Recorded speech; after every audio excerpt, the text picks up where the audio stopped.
Hermanos, recuerden que en el primer estudio de la epístola a Timoteo dijimos que uno de los propósitos principales de esta carta era a instruir a Timoteo. Pablo era instruir a Timoteo, su hijo en la fe, con respecto, hermanos, al manejo en la iglesia y la conducta correcta que debe haber en el culto público. En primera de Timoteo 3:14 al 16 podríamos decir que es el texto clave de todas las exhortaciones que Pablo está haciendo a lo largo de esta primera carta. Él dice en 1 Timoteo 3:14 al 16, esta es la instrucción clave, dice él, esto te escribo, aunque tengo la esperanza de ir pronto a verte. Recuerden, hermanos, que Pablo había dejado a Timoteo en Éfeso y él se había trasladado a Macedonia y esperaba ya en Macedonia pronto ver otra vez de nuevo a Timoteo.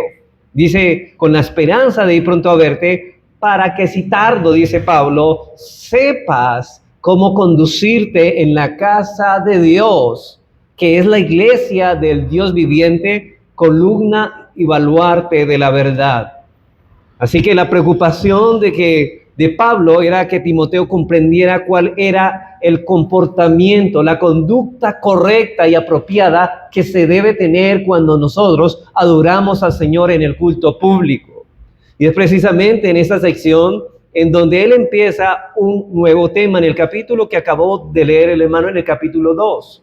Y él comienza a dar las instrucciones a partir del capítulo 2 para el culto público.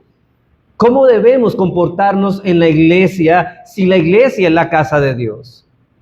Y él comienza estas instrucciones precisamente con un tema que es vital para nosotros y es el tema, hermanos, de la oración congregacional o la oración pública de la iglesia, hermanos, que hallamos en los versículos del 1 al 8, porque si algo Pablo se está esmerando y preocupando es, Timoteo, te insto y te instruyo a que sepas cómo conducirte en la casa de Dios, pero primeramente mira cómo está orando la iglesia. Si están realmente preocupados por los cultos públicos de oración y por el culto de oración de las oraciones congregacionales que se hacen dentro del culto de adoración. Por eso, para desarrollar, hermanos, la enseñanza, lo haremos bajo los siguientes 4 encabezados. Recuerden que hoy nos enfocaremos que la primera instrucción que Pablo va a dar es instrucciones acerca de la conducta que debemos tener en las oraciones en el culto público, es decir, en las oraciones corporativas. Y lo primero que él va a señalar es la importancia que Dios le da a la oración pública. La importancia que Dios le da a la oración pública. Lo segundo, vamos a mirar el carácter de esa oración, qué es en sí la oración pública. En tercer lugar, vamos a mirar la extensión de esa oración pública hacia quiénes debemos orar, por quiénes debemos orar. Vamos a hablar en la extensión. Y 4, en último lugar, vamos a ver la forma correcta en que debemos hacer esa oración pública. Entonces, si usted ve de una manera técnica, vamos a mirar su importancia, su carácter, su extensión y su forma. Estas son las 4 cosas que voy a concentrarme en esta mañana. Y estas son las 4 cosas que estaremos nosotros tratando. Y espero, hermanos, que no se le borre de la mente estas enseñanzas y estos puntos. Porque veo, hermanos, que es necesario primeramente que consideremos aquí la importancia de la oración. Pero para entender y tener un contexto de la oración pública, debemos primeramente ver la importancia que tiene la oración privada para nosotros. Y yo digo esto, hermanos, porque una persona que falla a los cultos de oración y falla a los cultos de adoración constantemente es una persona que no ora o no tiene una vida de oración personalmente o de manera privada. Y antes de que pasemos, hermanos, a considerar la oración pública, por eso voy a atender primeramente la importancia que tiene la oración pública cuando comprendamos la importancia que tiene la oración personal, o sea, la importancia que le da al Señor a la oración personal. Entonces vamos a hablar antes de la importancia de la oración pública, la importancia de la oración privada. Hermanos, la oración es vital para la vida cristiana. La oración es una clara manifestación de que una persona ha sido transformado por la gracia de Dios. Es el respirar para el cristiano. Una persona que no respira simplemente está muerta espiritualmente, lo que quiere decir que no es un cristiano. La oración es una de las marcas más seguras de un verdadero cristiano. Esta es una de las marcas comunes de todos los elegidos de Dios a lo largo de toda la historia de la redención, pues tienen la necesidad de orar siempre sin desmayar y no desmayar, como dice el Señor, acuerda en la parábola de la viuda, cuando dice de la necesidad que tenemos de orar siempre sin desmayar, como dice en Lucas 18:1. Y el mismo Cristo en Mateo 6, 9 al 13, cuando instruye a sus discípulos a la oración, Él da por sentado que todo verdadero creyente orará. Y aquí hago una aclaración. No todos los que oran son verdaderos cristianos o verdaderos creyentes, pero todos los verdaderos creyentes oran. Y hermanos, una persona que dice ser creyente y no vive una vida constante de oración, no es una persona realmente cristiana. Porque si algo cualifica o es un síntoma, una señal de que una persona está espiritualmente viva, que la gracia de Dios está operando, ha operado en el corazón, es que una persona ora. El orar es la vida cristiana como el respirar es a la vida física. Una vez que una persona deja de respirar, entendemos que esa persona ha muerto. Lo mismo espiritualmente, cuando vemos que una persona deja de respirar espiritualmente, deja de orar, está muerta, está manifestando que espiritualmente está muerta. Y Dios, Cristo, el mismo Pablo nos dice que Dios nos dio vida cuando estábamos muertos en nuestros delitos y pecados, lo que quiere decir que ahora que somos cristianos respiramos oración. Así como nadie puede vivir sin respirar, así tampoco un cristiano puede vivir sin orar. Y repito esto, hermanos.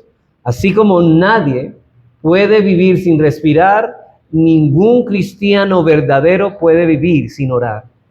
Y hermanos, lo cierto es que podemos decir, apoyados en la enseñanza de la palabra de Dios, que un hombre sin oración, hermanos, es un hombre sin Dios.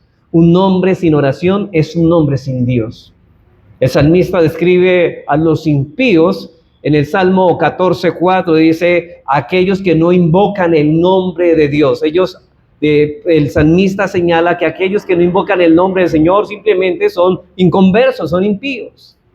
De la manera, hermanos, como un niño cuando nace, comienza a respirar desde el momento en que nace, así también el cristiano ora desde el momento que nace espiritualmente. Comienza a respirar, comienza a orar.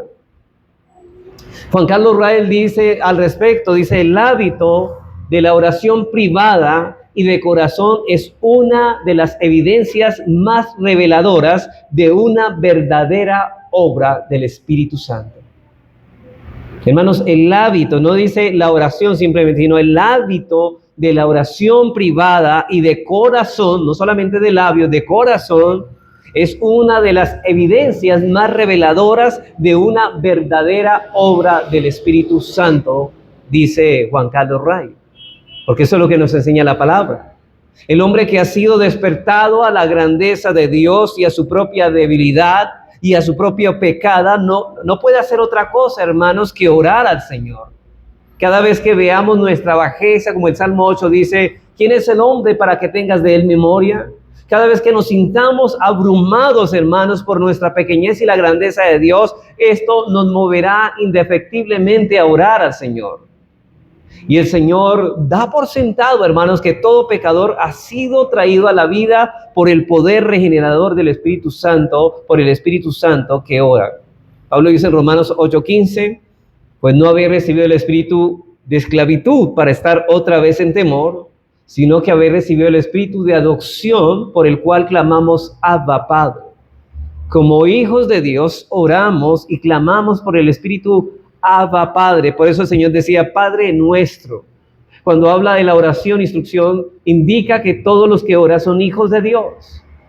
Porque el Espíritu Santo les da testimonio de que son hijos y clamamos Abba Padre. Y esa Abba Padre significa un término de confianza, pero con reverencia. No confianzudo, ¿sí? Como algunos llaman a Dios papito, que es una falta de reverencia. No, hay confianza, pero con reverencia. Hermanos, decirle a Dios papito es una falta de respeto y reverencia. Es irreverencia a Dios.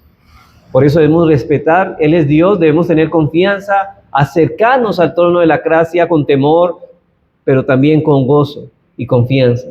Si hemos recibido ese espíritu de adopción, no podemos hacer otra cosa que orar. Cristo dice que una de las características de los escogidos, en el mismo Lucas 18:7, es que claman día y noche.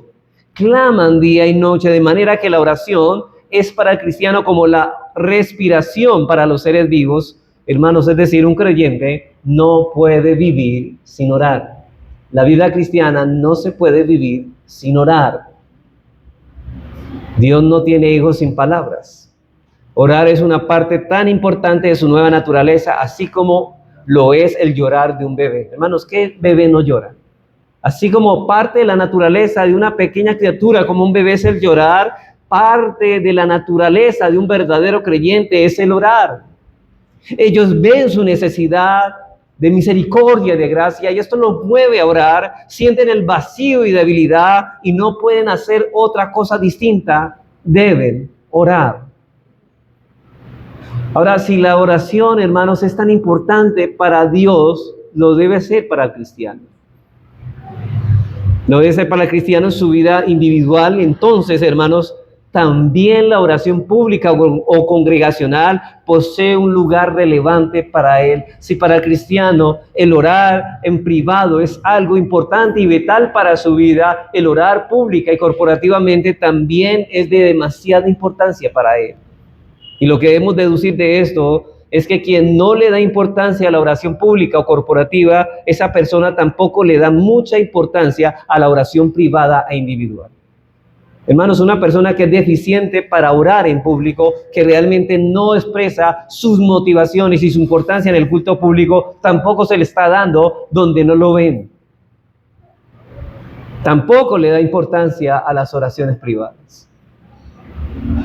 Tal vez él orará, hermanos, pero no lo hará de la forma correcta, ni que agrada al Señor. Porque todo el que ora de una manera apropiada en lo privado es responsable y ve la necesidad de orar también en público, cuando la iglesia se reúne para acercarse al trono de la gracia, para pedir que Dios nos ayude a ser instrumentos en sus manos para la extensión de su reino.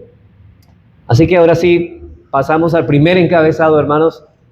Primero tenía que ver la importancia de la oración privada, pero para poder ver por qué es importante la oración pública. Entonces, en primer lugar, vamos a ver la importancia de la oración pública o congregacional. Y lo primero que Pablo dice en este versículo 1, dice aquí, exhorto ante todo. Esto no es una sugerencia de Pablo. Esto no es un mero consejo de Pablo por a ver si algún cristiano lo toma. No, él exhorta ante todo que esto debe hacerse. Todo aquel que se llama cristiano, todo aquel que pertenece al cuerpo de Cristo, todos ellos, para ellos es este mandamiento, porque ellos tienen la gracia de Dios para obedecer. Y Pablo tiene algo que exhortar a Timoteo. Es como si lo llamara aparte con el fin de exhortarlo respecto a este asunto de suprema importancia. Por eso Pablo le ocupó el primer lugar, porque para él ocupa una suprema importancia la oración. Por eso la primera instrucción que Pablo da a Timoteo respecto al culto público tiene que ver con la oración pública congregacional. Él va a dar a Timoteo ciertas exhortaciones sobre las oraciones públicas.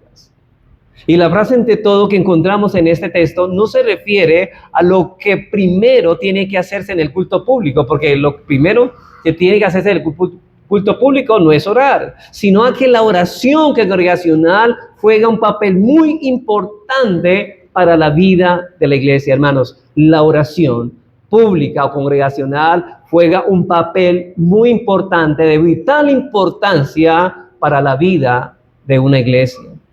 Y el Señor Jesucristo en su ministerio terrenal habló de la importancia que tiene la oración pública. En Mateo 18:19, ustedes recuerdan el contexto de la disciplina eclesiástica, luego de haber dado instrucciones a sus discípulos de cómo se debería ejercer la disciplina. Y de hecho, el domingo anterior estuvimos tratando uno de los elementos que debemos tener en cuenta para pelear la buena batalla de la fe. ¿Cuál era?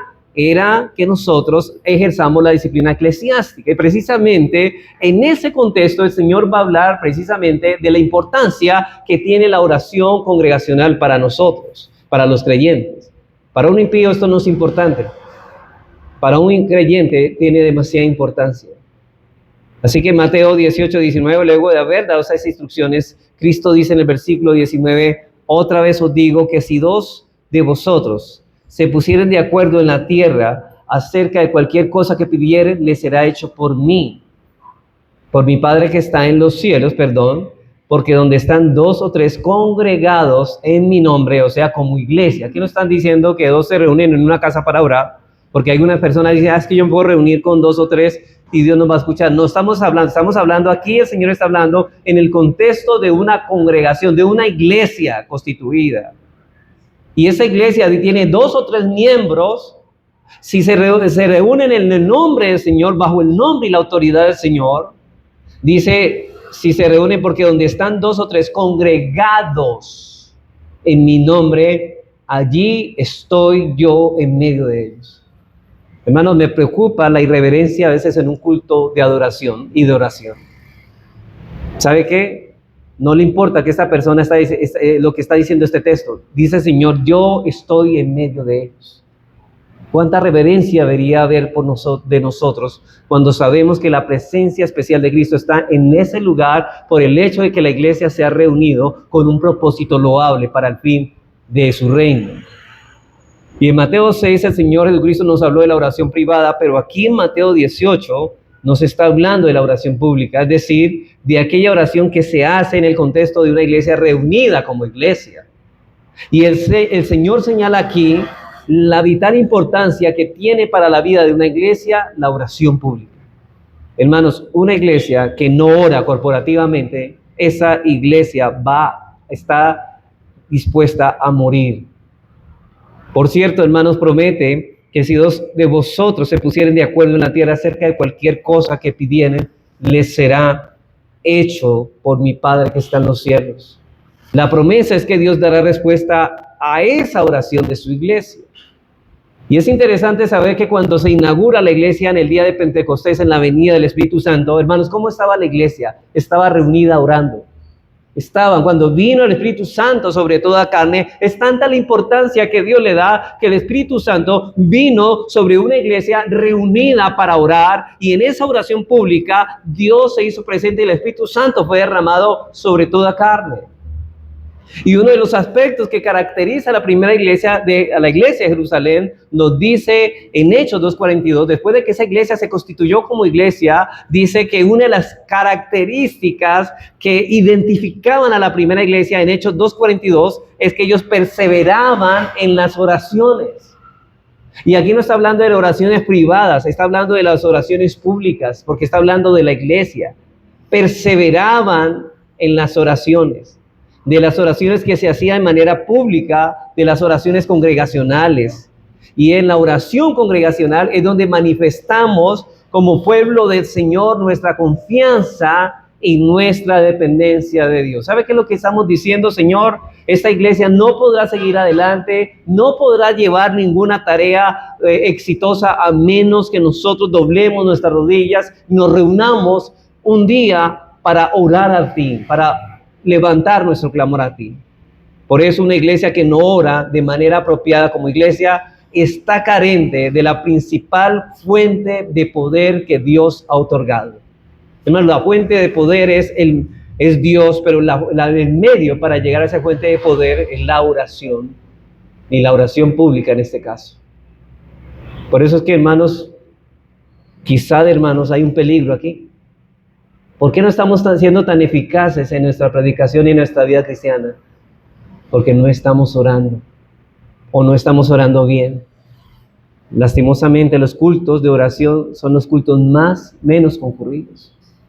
Y a lo largo de todo el Nuevo Testamento nos podemos dar cuenta que la oración pública jugaba un papel trascendente en la vida de la iglesia primitiva. Aquí no únicamente nos estamos refiriendo a los cultos que se hacen específicamente para orar, lo que hacemos cada miércoles, sino como se registra en Hechos 4 y 12, donde se nos dice que la iglesia se reunió específicamente para orar. Lean esos capítulos en la casa, el capítulo 4 y el capítulo 12 de Hechos, nos dice que la iglesia se reunió específicamente para orar, pero no estamos hablando simplemente de la oración que se hace en el culto de oración, sino en la oración que se hace en el culto de adoración, en que la iglesia se reúne para adorar, donde la oración congregacional ocupa un lugar importante. Por eso es que ¿cómo empezamos nosotros, hermanos, el culto de adoración? Con oración congregacional. Por eso es importante, hermanos, que cuando, y eso lo vamos a hablar más adelante, cuando unas personas lleguen, y es irreverente que una persona llegue tarde a la iglesia, es irreverente. Es falta de respeto a Dios. Una persona debe llegar puntual para que una persona no esté entrando cuando estemos orando. Por eso es que el hermano Jorge, cuando comenzamos la oración, él no permite, o hay algunos hermanos que se quedan en las escaleras, pero no entran al lugar de reunión por reverencia, porque nosotros estamos, hermanos, no delante de un hombre, sino delante del trono de la gracia de Dios. Y eso debe ser respetado. Por cierto, hermanos, por eso Pablo le dice, sepas cómo conducirte en la casa de Dios, Timoteo. Y estas son las instrucciones que nos está dando a nosotros. Por cierto, el apóstol Pablo en 1 Timoteo 2, 1 al 8 no está hablando del culto de oración de la iglesia solamente, porque se está refiriendo al orden que debe haber en el culto de oración que estamos teniendo en este momento y vamos a tener en la tarde, hoy en el día del Señor. Pablo dice que la oración congregacional en el culto de adoración ocupa un lugar primordial y desde luego, si la oración ocupa un lugar importante en el culto de oración, eso significa que cuando nos reunimos a orar específicamente, ese culto es de vital importancia para la iglesia. Hermanos, cuando alguien dirige la oración ante el trono de la gracia, toda la iglesia está envuelto en ello. Todos los hermanos están orando con el hermano que está dirigiendo. En este caso, en los cultos de oración, el pastor que dirige la iglesia, los hermanos están orando con él. Cuando en los miércoles un hermano dirige la oración, todos estamos orando con él. Cuando venimos a culto a orar, todos estamos orando, aunque solo una persona está dirigiendo la oración. Así es como lo hacía la iglesia primitiva cuando se reunía la iglesia para orar. Uno dirigía la oración y el resto iban llevando esa oración a la presencia de Dios.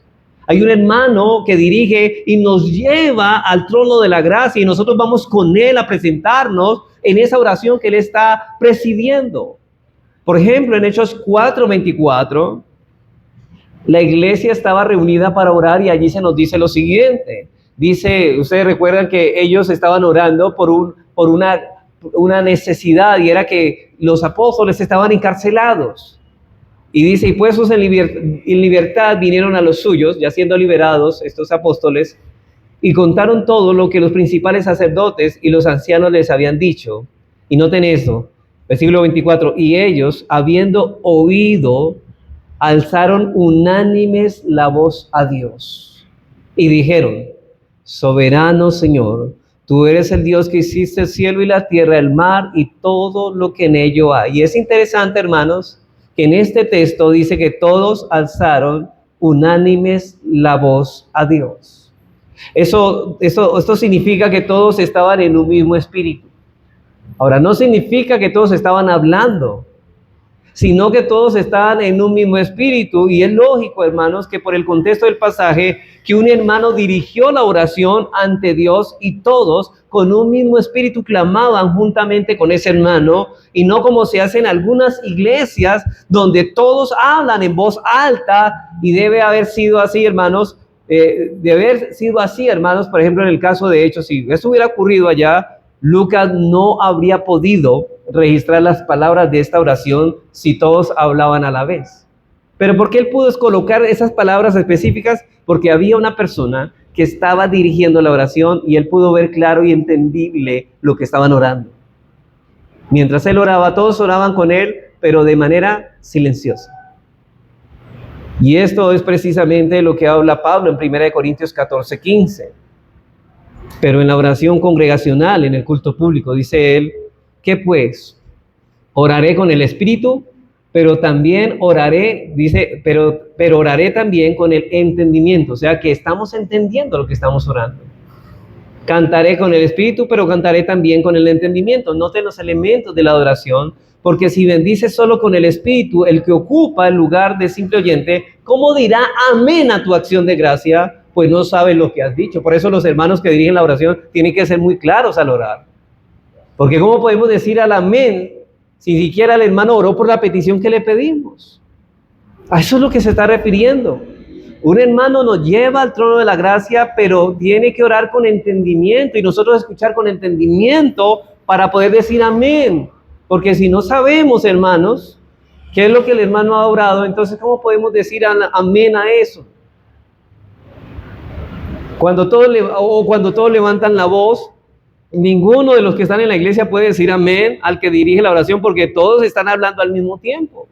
¿Cómo van a decir amén si con ese murmullo y esa gritería no se escucha lo que han orado, lo que el que dirige la oración lo hace? Y ningún hermano podía ponerse de acuerdo con un amén, con el hermano que dirige la oración, porque todos están hablando al mismo tiempo.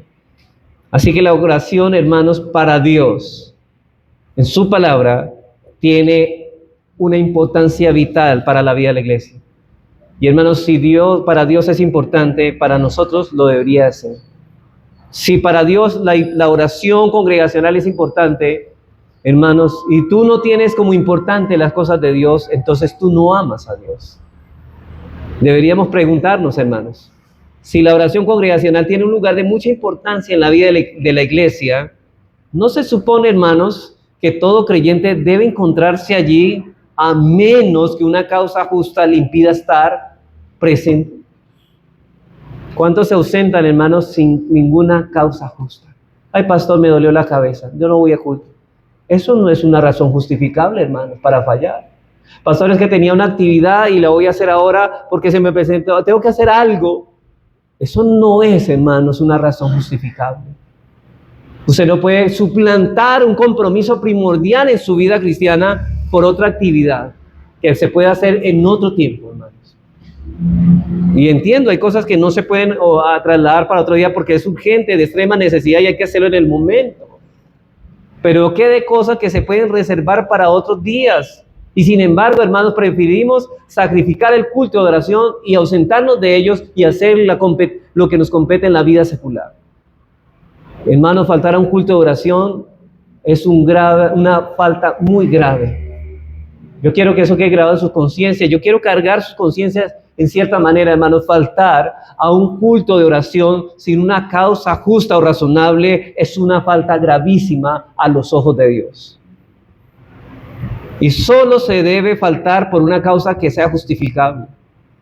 Es de suma importancia para la vida de la iglesia venir a orar al Señor porque somos un cuerpo y manifestamos que dependemos de Él y que confiamos en Él y que somos parte de su pueblo. Hermanos, si el culto de oración es tan importante, no debemos permitir que cuando alguien esté dirigiendo la oración, nuestra mente esté también en otra cosa. Hermanos, es triste cuando los hermanos están dirigiendo la oración, estén en el baño. Estén en el baño, hermanos. O estén haciendo otra cosa, están tomando un vaso de agua. Eso no es solemnidad, eso no es respeto a las cosas de Dios. Yo he visto personas, hermanos, que en el pleno culto, cuando un hermano está orando, tomando vasos de agua. Eso no se debe hacer. O parándose, mirándose las uñas, cómo están las uñas, cómo está el pelo. No, hermanos, eso es irreverencia, eso no es correcto. Hermanos, eso es falta. Él dice Dios, yo estaré en medio de 2 o 3 y he prometido su presencia, hermanos. ¿Vamos a tomar la presencia de Dios de una manera tan ligera y tan irreverente? Entonces Pablo exhorta que la iglesia, ¿qué es? Hermanos, la iglesia no es tu casa. La iglesia es la casa ¿de quién?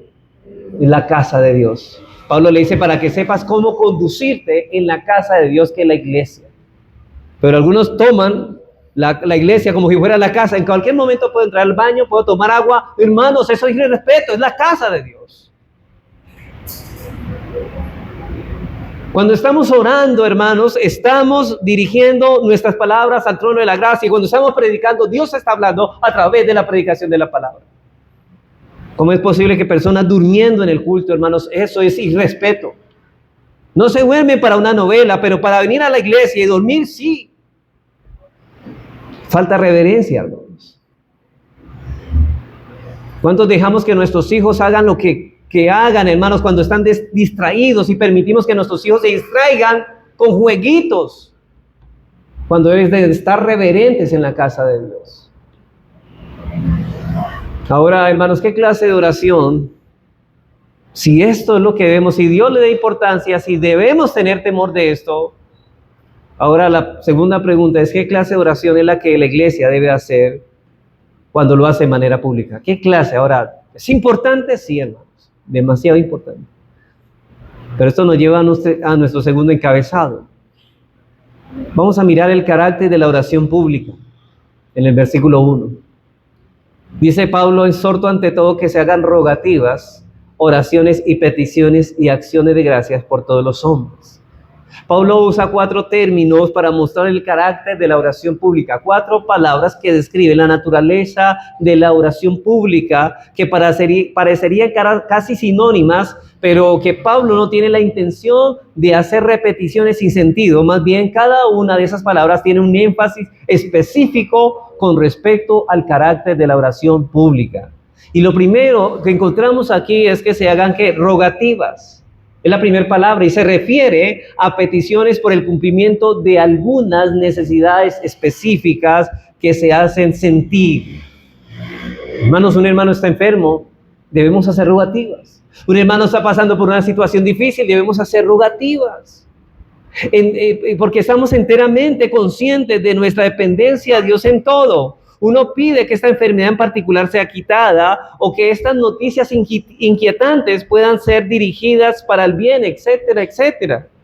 Entonces, las súplicas son humildes peticiones que uno hace a la luz de esta o de aquella situación concreta a la cual Dios, solamente Él, puede dar ayuda necesaria. Es una iglesia, hermanos, que entiende que su dependencia a Dios y su confianza está puesta en Dios. Hermanos, ¿cómo manifestamos que confiamos en Dios, que dependemos? Eso es fe, ¿cierto? ¿Cómo manifestamos nuestra fe? Orando y rogando al Señor por nuestras necesidades. Pero la segunda palabra que usa Pablo es oraciones. Y aquí se refiere a toda clase de oraciones y abarca toda la forma de discurso reverente dirigido a Dios.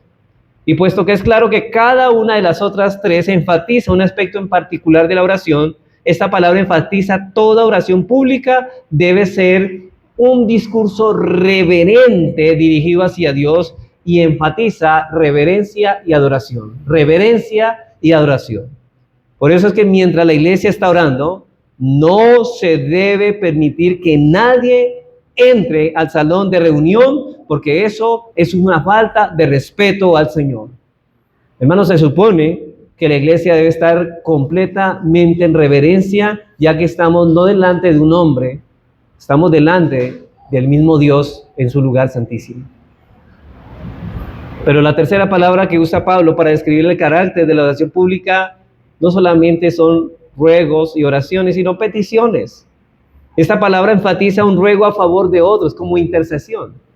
Tenemos la libertad, hermanos, por Cristo de acercarnos al trono de la gracia. Y ese libre acceso que el creyente tiene al trono de Dios debe ser usado en favor de otras personas. Hermanos, venimos aquí no solamente a orar por los creyentes, intercedemos por ustedes. Un hermano está enfermo, un hermano está pasando por una situación, sino también oramos por personas que no conocen al Señor. Ustedes traen las oraciones de familiares que están pasando por enfermedad, pero primordialmente le damos prioridad a la salvación de ellos, ¿cierto? Porque esa es parte de la naturaleza de las oraciones públicas. Y la última palabra que es usada por Pablo es acciones de gracias. Esta frase es la que completa el ciclo, de modo que las bendiciones que vienen de Dios por la oración se devuelven a Él en forma de gratitud expresada en palabras. Es bastante claro esto, ¿cierto? Por ejemplo, los ruegos, las oraciones que hacemos a favor de otros, las intercesiones, cuando esas cosas son respondidas o Dios las da respuesta, ahora nosotros devolvemos en nuestras oraciones, damos gracias por lo que el Señor nos ha dado respuesta. Sin embargo, se debe tener presente que no solamente han de hacerse rogativas oraciones, intercesiones, sino también acciones de gracia. Entonces, lo que contemplamos en estos 4 términos que aparecen en este texto es que la oración pública de la iglesia debe fluir de un corazón, hermanos, necesitado, de una iglesia necesitada que ve, hermanos, que ve como la única fuente de bendición a Dios, hermanos. no podemos sobrevivir como iglesia a menos que nos amparemos en el poder de Dios. Y que la oración congregacional debe ser hecha con reverencia y adoración. En ella se debe interceder a favor de otros y debe estar situado en el espíritu de gratitud, hermanos. Y más adelante vamos a hablar de las posiciones para orar, porque es bueno tocar ese tema, pero Pablo lo va a tocar más adelante.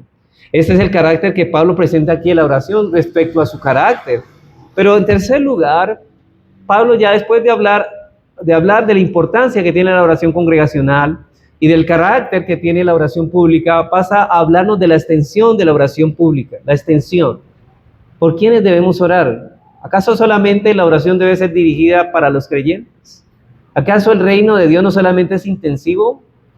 No solamente estamos trabajando por el crecimiento espiritual de cada creyente, sino que también estamos trabajando porque muchos incrédulos sean alcanzados. Por lo tanto, no solamente debemos orar por los incrédulos, por los creyentes, sino también por los incrédulos.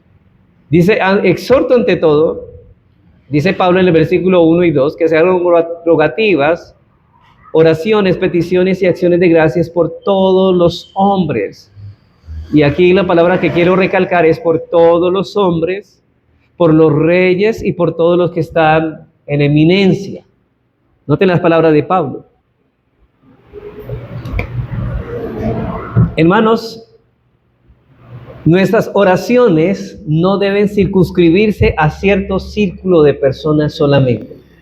Recordemos que Timoteo tenía que enfrentarse con los falsos maestros de la iglesia de Éfeso. Habían problemas, ¿no? Enseñanzas erróneas. Y estos falsos maestros provenían de dos corrientes que eran exclusivistas, como lo eran los judíos. Por ejemplo, los judíos tenían la concepción de que solamente los judíos iban a ser salvos. Otra corriente sectaria que estaba introduciendo estos falsos maestros eran los gnósticos, y estos daban exclusividad a una clase de personas que eran intelectuales. Ellos pensaban que solamente los intelectuales iban a ser salvos por su intelectualidad y que solamente ese séquito de personas tenía acceso a la eternidad. Y es en ese contexto que Pablo ordena a Timoteo a orar en la iglesia por todos los hombres, incluyendo los gobernantes. Él manda a orar por todos los hombres. Sin embargo, yo tengo que hacer una aclaración aquí. Pablo no está diciendo que debemos orar por cada miembro de la raza humana. Hermanos, nosotros no conocemos todos los hombres de la raza humana. No conocemos a todas las personas de Japón, de Perú, no las conocemos, ni siquiera todas las personas que han vivido a través de la historia, ni siquiera algunas han nacido. Entonces Pablo no está hablando de una universalidad en este texto. Más bien, orar por cada miembro de la raza. Él está diciendo es que debemos orar no por cada miembro, sino tampoco por todo hombre y mujer y niño sin excepción alguna, porque si esto fuera así sería imposible, hermanos.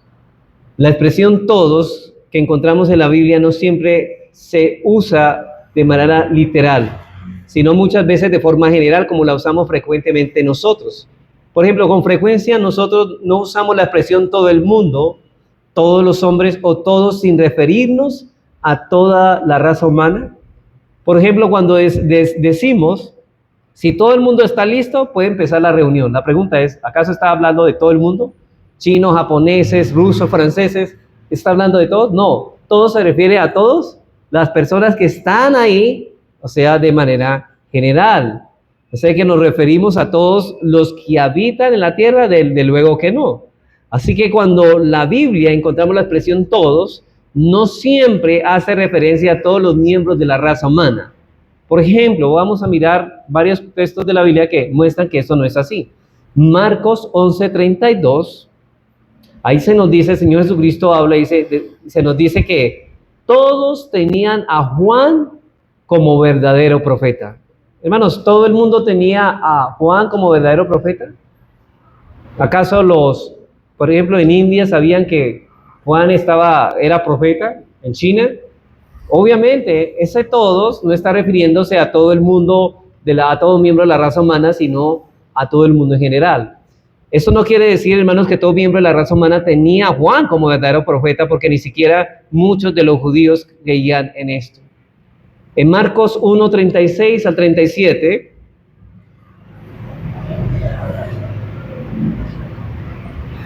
Hablando de que muchas personas estaban buscando a Jesús, Pedro se le acerca a Jesús y le dice, y le buscó Simón, y los que con él estaban, y hallándole le dijeron, ¿qué le dijeron? Todos te buscan. O sea, ¿todos los hombres del mundo te buscan? No. Todas las personas en general que habitaban en cierta parte y de ciertas características. Y desde luego, hermanos, que aquí no está diciendo que todo la miembro de la raza humana está buscando a Jesús. Juan 3:26 también nos dice algo parecido. Y vinieron a Juan y le dijeron, Rabí, mira que el que estaba contigo, está hablando de Juan el Bautista, unos discípulos que vienen a Jesús, dice, mira que el que estaba contigo al otro lado del Jordán, de quien tú diste testimonio, bautiza y todos vienen a él. O sea, los discípulos de Juan el Bautista van a él y le dicen que Jesucristo está bautizando y todos vienen a él. Bueno, realmente Jesús no bautizaba a nadie, pero lo que está diciendo aquí esto es, todos vienen a él, lo que nos interesa recalcar, pero realmente, hermanos, todos venían a él. No, la mayoría de los judíos de hecho lo rechazaron. Y es obvio que aquí nos está diciendo que se informó a Juan el Bautista que todos los miembros de la raza humana seguían a Jesús. Así que en primera de Timoteo 2:1, en el contexto de que todos deben decidir a qué se refiere Pablo con la expresión todos. Y cuando Pablo dice que oremos por todos los hombres, se refiere no a todos los miembros de la raza humana, sino a toda clase de hombres de la raza humana, que es distinto. No a todo miembro en particular de la raza humana, sino a toda clase de hombres de la raza humana. Y esto es así porque él dice que debemos orar por los que gobiernan y debemos orar por los que son gobernados, que debemos orar por los judíos y que debemos orar por los gentiles, por toda clase de hombres, pero no por todos los hombres. Por ejemplo, oramos por la nación de China, pero no por todos los hombres de China, sino por los que Dios tiene para salvación. Debemos orar por los creyentes y debemos orar por los inconversos, por toda clase de personas, de manera que vemos claramente en el contexto que Timoteo no debería dejarse llevar por la enseñanza errónea de los falsos maestros de Éfeso que eran exclusivistas, que ellos decían, no solamente los intelectuales, no solamente los judíos van a ser salvos. No, Timoteo debía rechazar esa clase de enseñanzas. Por eso debemos orar por nuestros seres queridos, amigos, vecinos que no conocen al Señor, ya que la oración puede ser el medio para que ellos puedan oír el Evangelio y se conviertan. Y a lo largo de las Escrituras, hermanos, podemos encontrarnos con muchos ejemplos de esto, de hombres que oraron por sus seres queridos, por sus paisanos. Por ejemplo, Daniel, en el libro de Daniel 9, del 17 al 19, dice, donde Daniel ora para que Dios perdone a su pueblo. Dice así, ahora pues Dios nuestro, oye la oración de tu siervo y sus ruegos, y haz que tu rostro resplandezca sobre tu santuario asolado, por amor del Señor, inclina, oh Dios, tu oído y oye, o sea, oye mi oración, abre tus ojos y mira nuestras desolaciones y la ciudad sobre la cual es invocado tu nombre, porque no elevamos nuestros ruegos ante ti confiados en nuestras justicias, sino en tus muchas misericordias. Oye, Señor, oh Señor, perdona, presta oído, Señor, y hazlo. No tardes por amor de ti mismo, Dios mío, porque tu nombre es invocado sobre tu ciudad y sobre tu pueblo. Noten la oración de Daniel, es una oración que ora por su pueblo. Y en 1 Samuel 12:23, Samuel, luego de reprender al pueblo, la mayor parte del pueblo era inconverso, del pueblo de Israel, y dice que la mayor parte por su pecado al pedir rey, ellos le pidieron a Samuel que intercediera por ellos. ¿Y qué hace Samuel? Intercede por ellos. La respuesta de Samuel fue la siguiente: así que lejos sea de mí que peque yo contra Jehová, cesando de rogar por vosotros. ¿Se acuerdan que una de las características de la oración son los ruegos? Pues dice aquí que yo no peque, dice, lejos sea de mí que peque yo contra Jehová, cesando de rogar por vosotros. O sea que, hermanos, no orar por los inconversos es pecado. Porque ¿qué dice Samuel? Lejos sea de mí que peque yo contra Jehová, cesando de rogar por vosotros. Antes os instruiré en el camino bueno y recto. No solamente él ora, sino que los instruye. Hermanos, ¿es un pecado faltar a los cultos de oración? Sí. Eso es lo que está diciendo ahí. porque no estamos orando ni por los gobernantes ni por los inconversos, que es nuestro deber. Y el Nuevo Testamento narra el testimonio, mientras mataban apedreado a Esteban, expresó lo que equivale a una oración por salvación de quienes lo mataban. En Hechos 7, 59 al 60, dice, y apedreaban a Esteban mientras él invocaba y decía, Señor Jesús, recibe mi espíritu. Y puesto de rodillas, clamó a gran voz, Señor, no le tomes en cuenta este pecado. Y habiendo dicho esto, murió, mejor dicho. ¿Cómo terminó Esteban? Orando por sus enemigos. Pablo tenía un profundo también deseo por la salvación de los israelitas. Él expresó en Romanos 9, 1 al 4, dice, verdad digo en Cristo, no miento, y mi conciencia me da testimonio en el Espíritu Santo, que tengo gran tristeza y continuo dolor en mi corazón, porque deseara yo ser anatema, separado de Cristo por amor, ¿a quién? A mis hermanos, los que son mis parientes según la carne, que son los israelitas. Ahora, esta profunda preocupación no se quedó simplemente en un lamento de Pablo, sino que él ahora ese lamento lo expresa en una súplica, en unos ruegos de oración por ellos. Dice en Romanos 10:1, note lo que le dice él, dice, hermanos, ciertamente el anhelo de mi corazón y mi oración a Dios por Israel es para salvación. Él oraba por la salvación de los suyos. Por lo tanto, hermanos, la Biblia expresa con toda claridad lo apropiado y conveniente que es orar por los perdidos. De modo que cuando Pablo nos dice que debemos orar por todos, debemos orar por los gobernantes, por los gobernados, por los judíos, por los gentiles, por los ricos, por los pobres, por los creyentes, por los incrédulos, etc. Debemos orar por toda clase de hombres. Pero, ¿por qué razón, hermanos, debemos orar por todos los hombres? Si debemos orar, si nuestra oración es extensiva, hay razones para que hagamos esta oración por toda clase de hombre. Bueno, primero, Pablo nos da 4 motivos por los cuales debemos orar públicamente por estos hombres. La primera razón es esto. Es porque esto ayudará a tener una vida de paz y tranquilidad, las cuales crearán condiciones favorables en el avance del reino de Dios. La primera razón es porque ayudará a tener una vida de paz y tranquilidad, las cuales crearán condiciones favorables en el avance del reino de Dios. Versículo 2. Por los reyes, por todos los que están en eminencia, para que vivamos quieta y reposadamente en toda piedad y honestidad. Hermanos, debemos orar por todos los hombres porque esto ayudará a tener una vida de paz y tranquilidad. Y cuando Pablo dice que vivamos una vida quieta, esta palabra se refiere que está libre de inquietudes externas, es decir, que no tengamos preocupaciones para ejercer nuestra tarea de predicar el evangelio, porque los magistrados están armados con la espada a fin de conservarnos en paz. De hecho, debemos orar por los gobernantes para que haya paz y la maldad sea refrenada, porque ellos aplican con sabiduría la espada para castigar al que hace lo malo y premiar al que hace lo bueno. Si ellos no frenasen la temeridad de los hombres perversos, por todas partes abundarían robos y asesinatos, hermanos. En cierta manera, ¿no tenemos la iglesia culpa de lo que está pasando en nuestra ciudad? No estamos orando por nuestra ciudad.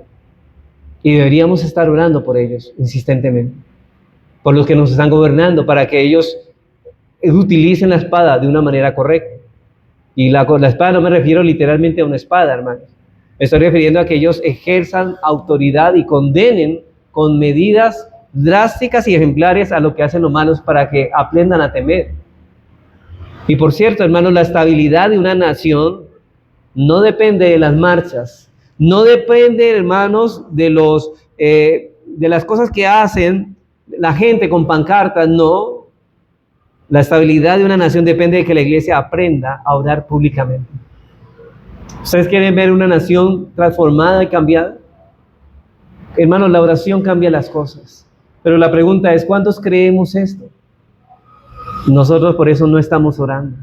Como unos países como Alemania, Bélgica, los países nórdicos, Inglaterra, fueron influenciados por el evangelio, por la oración.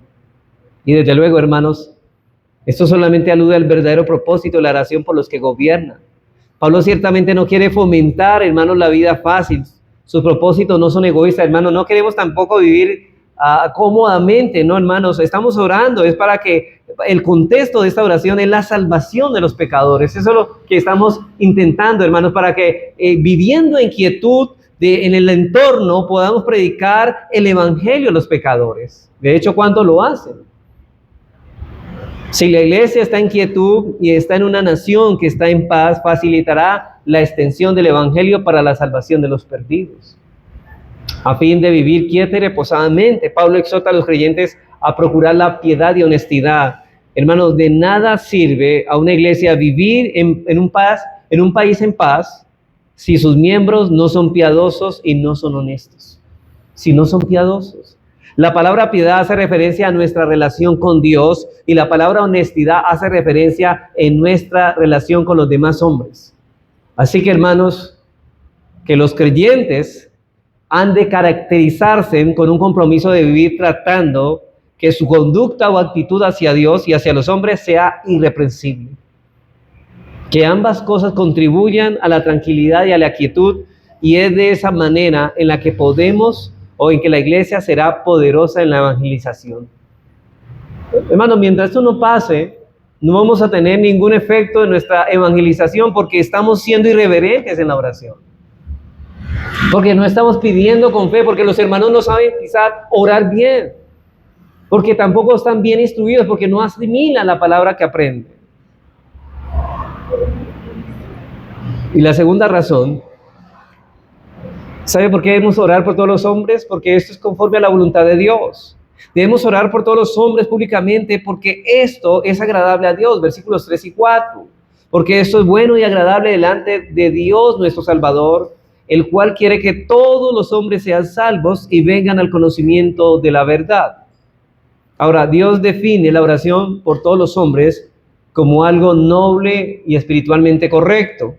Y nuestra conciencia, hermanos, debe estar de acuerdo con esto porque es lo que agrada a Dios. Ante los ojos de Dios, esta oración es excelente y admirable y es agradable, bien recibida en su corazón. Y la razón es porque su nombre es Dios nuestro Salvador. Dios es Salvador. ¿Se acuerdan cuando el ángel se le apareció a José y le dice, llamarás el nombre del niño Jesús, que significa Dios salva? Hermanos, estamos agradando a Dios porque estamos manifestando el carácter de que estamos orando por la salvación de ellos. Y precisamente Dios está glorificando al manifestarse como el Salvador. Es su voluntad que oremos por todos los hombres, porque como dice el versículo 4, Él quiere que todos los hombres sean salvos y vengan al conocimiento de la verdad. Y de nuevo, hermanos, la expresión todos los hombres aquí tiene el mismo significado que en el versículo 1. Dios quiere que toda clase de hombres sea salvo, pero no está hablando de cada miembro de la raza humana, sino que todos los hombres, sin distinción de rango, raza o nacionalidad, quiere que sean salvos. Porque dice el Salmo 135:6, todo lo que Jehová quiere, lo hace. Ahora, ¿qué estoy diciendo? Si quiere significa que Él va a salvar a todos, entonces todo el mundo tendría que ser salvo, porque eso es lo que Dios quiere. Pero eso no es así. No todos los hombres son salvos, por lo tanto no estamos diciendo que Dios quiere que todos los hombres, todos los miembros de la raza humana sean salvos, sino toda clase de hombres de la raza humana sean salvos. Si Dios hubiera querido salvar a todo miembro de la raza humana, todo miembro de la raza humana sería salvo, no existiría el infierno. A lo que Pablo se está refiriendo aquí es a que no pensemos que hay que hacer oraciones, o más bien que no pensemos que hay que hacer oraciones por los gobernantes y los gobernados por los pobres o por los ricos.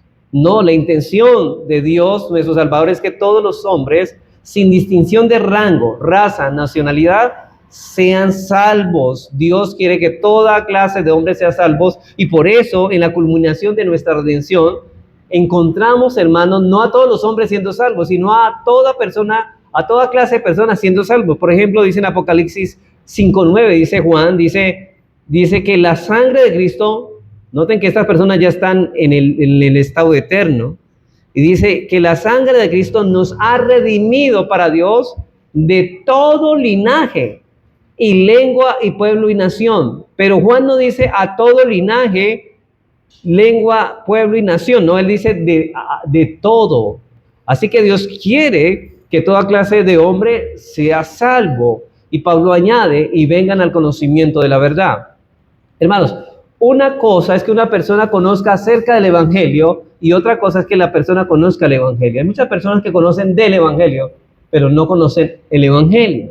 Otra es muy distinta, es que una persona conozca acerca de Dios y otra cosa es que una persona conozca a Dios. Nadie puede ser salvo sin llegar a un pleno conocimiento de la verdad de Dios. Y es posible que usted esté aquí y usted conozca de Dios, pero puede ser que no conozca a Dios. Es posible que una persona aprenda muchas cosas buenas de un modo puramente intelectual, pero que jamás llegue realmente al conocimiento o a la apropiación de la verdad por la fe. ¿Cuántas personas, hermanos, tienen conocimiento de la Biblia, pero no conocen la Biblia? Tienen conocimiento acerca de ella. Conocen de Dios, pero no a Dios. Dice Hendrickson, el comentarista bíblico, dice esto: el propósito de la oración por todos los hombres, sin distinción de raza, de rango, raza o nacionalidad, es para que sean salvos y puedan llegar al conocimiento pleno, un conocimiento en que no participa solamente la mente, sino el corazón. El propósito de esa oración corresponde con el deseo soberano de Dios, no solamente aquí, sino acá, el corazón, hermanos. Y la tercera razón por la que debemos orar, hermanos, por todos los hombres, es porque se halla en perfecta armonía con la verdad del Evangelio. Hermanos, ¿por qué debemos orar por todos los hombres? Porque se encuentra en perfecta armonía con la verdad del Evangelio, o pongámoslo así, o sea, ya en consonancia con la doctrina cristiana que profesamos creer. Dice ahí, porque hay un solo Dios. Dice Pablo, no hay un Dios para esta nación, no hay Dios para otra. Hay un Dios, no hay un Dios para los pobres, no hay un Dios para los ricos, no hay un Dios para los gobernantes, no hay un Dios para los súbditos. Y por tal razón debemos pedir a ese único Dios por todos los hombres, porque Dios es Dios de todos los hombres. Porque solo los hombres van a ser salvados por la misericordia del único Dios que existe. Y como solo hay un solo Dios, solo existe un único plan de salvación. Por tanto, dice Pablo, un solo mediador entre Dios y los hombres, Jesucristo, hombre. Hermanos, el único mediador se llama Jesucristo. Hermanos, en toda la creación solo existe un solo Dios. Y ese mediador existe solamente un mediador, porque solamente existe uno que es Dios y es hombre a la vez. Y ese es Jesucristo. Por eso María no puede ser mediadora, porque ella solamente es hombre, pero no es Dios. Jesucristo es Dios y hombre. Para ser mediador entre Dios y los hombres, tiene que ser Dios y hombre. María no es Dios y hombre a la vez. Ella es solamente humana y de hecho pecadora. O sea que no podemos, ningún santo puede ser mediador entre Dios y los hombres. Aquí dice solamente, si hay un solo Dios, hay un solo mediador, porque solo hay un hombre que es 100% hombre, 100% Dios, que se llama Jesucristo. Por eso dice, en Lucas dice Pedro en Hechos 4:12, dice, y en ningún otro hay salvación, porque no hay otro nombre bajo el cielo dado a los hombres en que podamos ser salvos.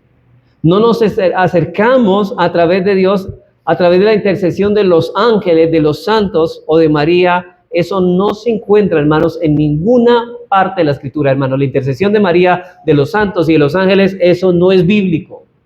El único intercesor, el único mediador entre Dios y los hombres se llama Jesucristo. Y es por su sangre que nosotros podemos tener acceso al Padre.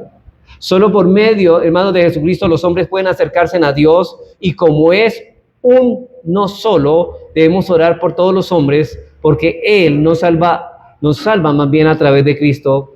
Y dice Pablo, el cual se dio a sí mismo en rescate por todos, de lo cual se dio testimonio a su debido tiempo. Este texto, hermanos, no está diciendo que Cristo vino a hacer posible el rescate por todos o la salvación por todos los hombres, no, sino que vino a darse a sí mismo en rescate eficaz por todos. Es decir, hermanos, Dios no dice, voy a morir para hacer posible, por si quizá algunos se salven. No, Él vino a hacer posible la salvación por los que Él vino a morir. Ese se llama el plan de redención. Otra vez, esto no quiere decir que Cristo murió por todos los miembros de la humanidad, porque de ser así tendrían que ser todos salvos. Ahora, si Cristo, hay muchas personas que no saben lo que Cristo hizo en la cruz. Cristo vino vicariamente a representar a los escogidos que el Padre le entregó antes de la fundación del mundo. Y Él vino solamente a morir por ellos. Yo no ruego por el mundo, ruego por los que me diste, porque tuyos son. Y Él vino a morir solamente por los elegidos. Ahora, si Cristo recibió la ira de Dios en la cruz en lugar de todos los miembros de la raza humana, entonces nadie iría al infierno a recibir la ira de Dios porque Cristo ya la recibió por todos. Pero ese no es el caso. Cristo recibió la ira de Dios solamente por los que Él vino a salvar, pero eso no es lo que la Escritura enseña de esa salvación universal, como dicen los arminianos. Los arminianos dicen, no, Cristo murió por todos. No, bíblicamente no es correcto esto. Cristo vino a darse el rescate efectivamente por toda clase de personas. Todos por los que Cristo murió se salvarán. Pero Cristo vino a salvar por los que el Padre escogió antes de la fundación del mundo. Entonces debemos orar por toda clase de personas, porque eso está en consonancia con la verdad del Evangelio que nosotros creemos. Él ha escogido de todo linaje, pueblo, lengua y nación a algunas personas, pero no a todas las personas. Entonces, a toda clase de personas sí han sido escogidas, y por eso debemos orar, porque Dios ha escogido para que los escogidos escuchen la predicación del Evangelio y se conviertan. Y la última razón por la que debemos orar por toda clase de hombres es porque está en consonancia con el ministerio de Pablo, en el versículo 7. Dice él, para esto fui yo constituido predicador y apóstol, digo verdad en Cristo, no miento, y maestro de los gentiles en fe y verdad. Hermanos, Pablo hace ver este asunto más claro. Dice, oren por los gentiles, por toda clase de hombre, y no solamente por los judíos, como enseñan los falsos maestros de Éfeso. Dice Pablo, yo constituido predicador y apóstol y maestro de los gentiles en fe y verdad. Maestro de los gentiles. Y esto creo que a muchos judíos le asombraría que Cristo hubiera levantado ministros del Evangelio para gentiles. Porque ¿cuál era la idea de muchos judíos? Que solamente los judíos iban a ser salvos. Ahora, Dios no solo quiere salvar de los judíos, sino también de los gentiles. A toda clase de personas de este mundo, y a través del ministerio de Pablo, Dios ha dado clara evidencia de que Dios quiere salvar a toda clase de personas de este mundo. De hecho, él fue apóstol a los gentiles. Bueno, habiendo visto la importancia, el carácter, la extensión de la oración pública, ahora de forma muy sucinta, muy resumida, vamos por el último, hermanos, por el último encabezado que vamos a lo muy breve. En cuarto lugar, entonces, la forma correcta de orar públicamente, versículo 8. Y con ese terminamos. La forma correcta de orar públicamente, versículo 8. Dice, quiero pues que los hombres oren en todo lugar levantando manos santas, sin ira ni contienda. Y lo primero que Pablo dice aquí es que debe hacerse ¿con qué? Con reverencia. Dice, con respecto a lo que se refiere levantar las manos santas, debemos señalar que la postura en la oración no es una cuestión indiferente. Es una, hermanos, abominación al Señor tomar una postura descuidada cuando se supone que uno está orando al Señor. Hermanos, es irreverente y es triste ver cómo personas se desparraman en la silla cuando se está orando. Eso es falta de reverencia. Hermanos, cuando el niño está andando por ahí o la niña está andando y nosotros somos irreverentes.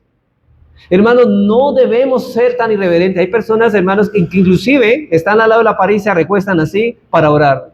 Hermanos, ¿acaso son extraterrestres estas personas? Son irreverentes al hacerlo, hermanos. Hermanos, yo sé que la posición no es lo importante, pero la actitud en la posición sí. Y debemos tener en cuenta cómo estamos orando. Por otra parte, hermanos, es cierto que la Escritura en ningún lugar prescribe una y solamente una postura correcta durante la oración.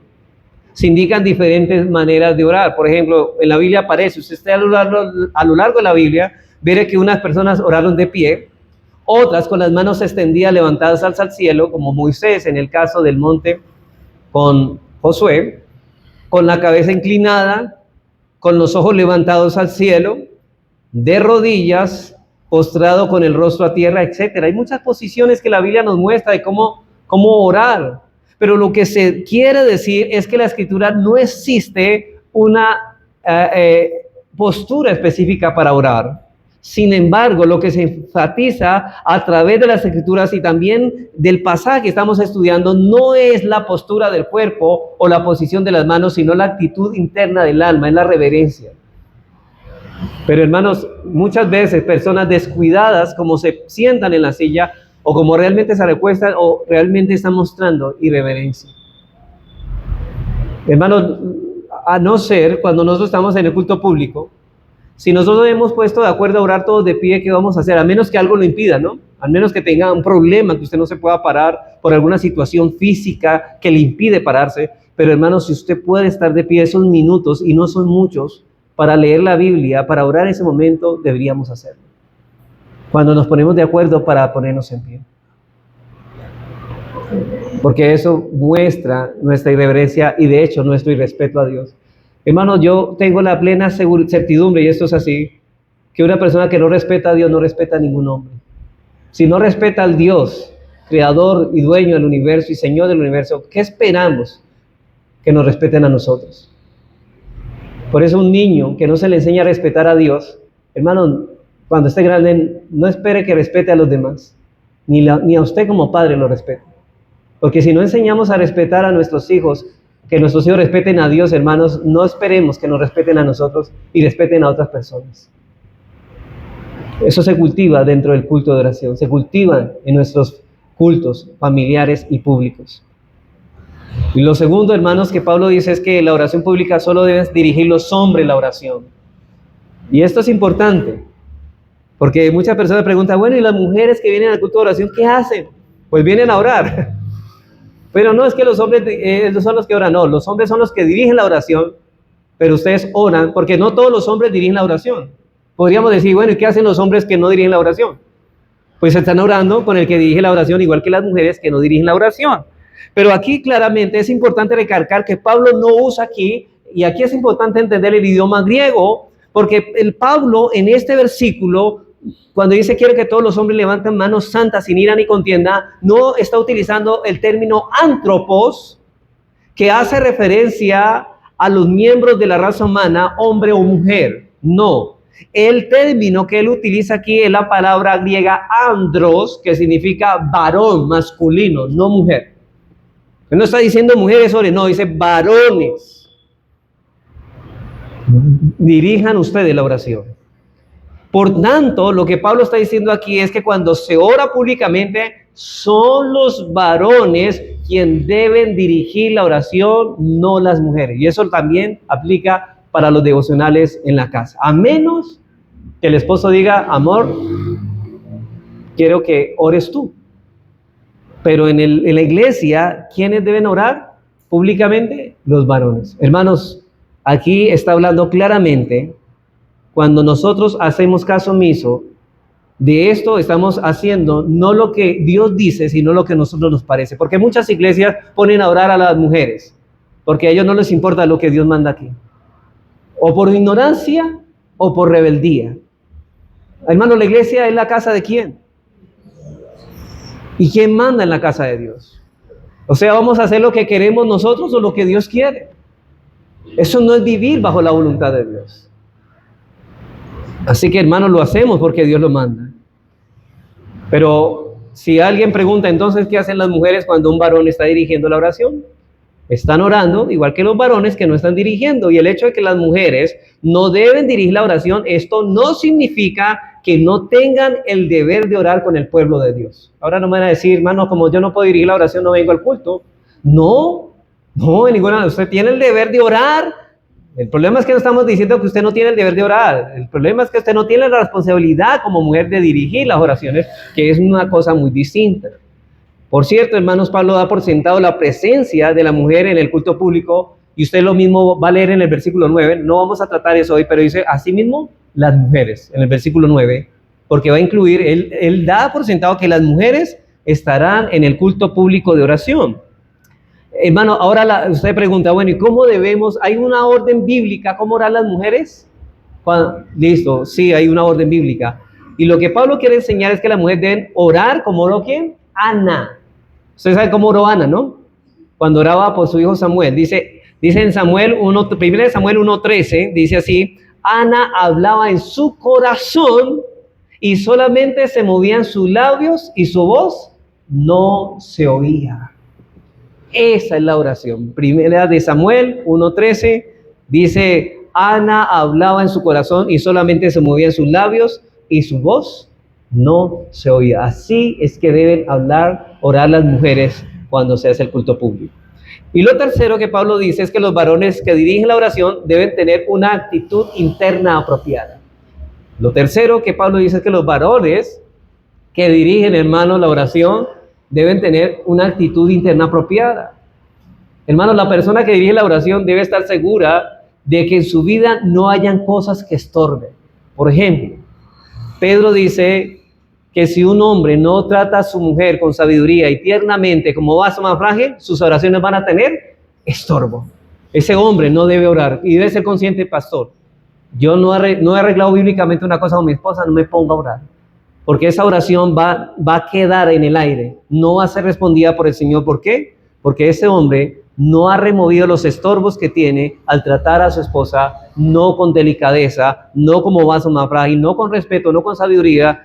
Un hombre que trata mal a su esposa, hermanos, no tiene ningún derecho o privilegio de dirigir las oraciones.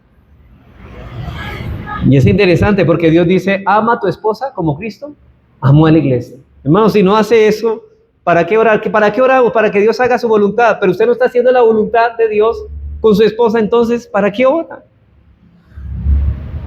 Entonces, esta persona que ora, hermanos, debe estar revisando su corazón antes de ponerse, si se le señala para dirigir la oración, sea honesto, hermanos.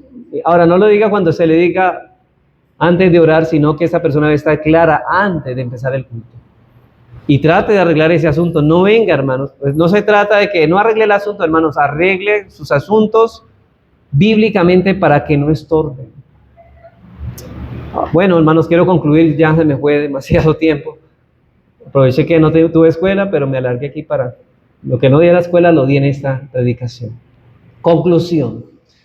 A la luz de esta enseñanza nos podemos, hermanos, dar cuenta que la oración pública tiene un lugar de demasiada importancia para Dios y por lo tanto lo debe existir para nosotros. Es interesante, hermanos, que la primera instrucción que Pablo da a Timoteo con respecto al orden del culto público tiene que ver con la oración congregacional. Ahora yo me pregunto, hermanos, ¿estamos como congregación dándole la misma importancia que Dios le da a la oración pública? ¿Usted le está dando o quisiera ir más personal? Hermanos, nos esforzamos lo suficiente para estar presentes con el pueblo de Dios cada vez que se reúne a orar, o somos como aquellas personas que faltan sin ningún problema al culto de oración, porque algunos vienen y ni siquiera avisan. Hermanos, es una falta de respeto. Más que Dios, dice, donde 2 o 3 se reúnen en mi nombre, ahí estoy yo. Y a Dios no les importa si Dios hace su presencia en ese lugar. Faltar a un culto de oración debe ser algo que se salga de nuestras manos o por una causa justa. Pero ¿cuántas veces faltamos al culto de oración sin ninguna causa justa? Y hermanos, ¿sabe por qué muchos no dan excusa? Porque saben que la causa que tienen no es justa. Por eso no hablan. Porque ellos saben que eso no es justificable, la ausencia. Hermanos, ¿cómo podemos llamar cristianos a personas que viven así? La verdad, ¿cómo podemos llamar a una persona que ama a Dios y teme a Dios cuando vive haciendo su propia voluntad, hermanos? Cuando sigue viviendo bajo el pecado y la dirección de lo que a él le parece correcto. De eso Dios nos libró, nos dio libertad para que vivamos haciendo su voluntad. De hecho, la oración es: Señor, hágase tu voluntad aquí en la tierra como se hace en el cielo. Para eso venimos a orar, a que se haga la voluntad de Dios, pero no lo estamos haciendo. Así que dice el proverbista 28:9, dice que el que se niega a oír la ley de Dios, su oración también es abominable. Hermanos, sé que Dios nos ayude a aceptar con humildad esta exhortación, hermanos. Lo digo con humildad porque muchos yo creo que no les va a gustar. Pero es palabra de Dios, hermanos, no hemos hablado palabra de hombre. Dios ha hablado en esta mañana y espero que usted sea un receptor humilde y pueda corregir con la gracia de Dios su deficiencia en estas cosas. Que Dios nos ampare, hermanos, y nos ayude para el bien de la iglesia y la gloria del Señor.